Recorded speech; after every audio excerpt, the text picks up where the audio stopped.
al di là dei meriti che ha questo gigante nel mondo, riconosciuto in tutto il mondo, io so quanto lui amasse Treviso e la sua Lancenigo, dove lui ha vissuto gran parte della sua vita. Se l'imprenditore Dio ti salvi Perin, proprietario della statua dedicata a Mario del Monaco, ha preso carta e penna lasciando al sindaco 8 giorni di tempo per decidere se posizionare il monumento in un'altra zona del centro, magari largo Totila, l'altro artefice dell'omaggio al tenore, Odino Marcon, presidente dell'Istituto Lirico di Villorba, lancia un'idea provocatoria per decidere se portar via dalla città il bronzo. Se Treviso non ama e non le è scomodo questa figura, ma tramite un referendum potremmo anche saperlo.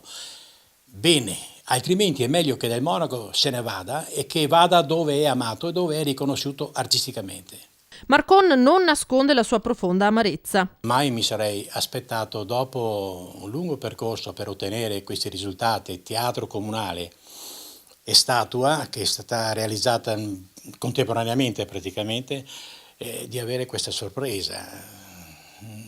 Il teatro non si chiama quasi mai Del Monaco, ma si chiama comunale, si continua.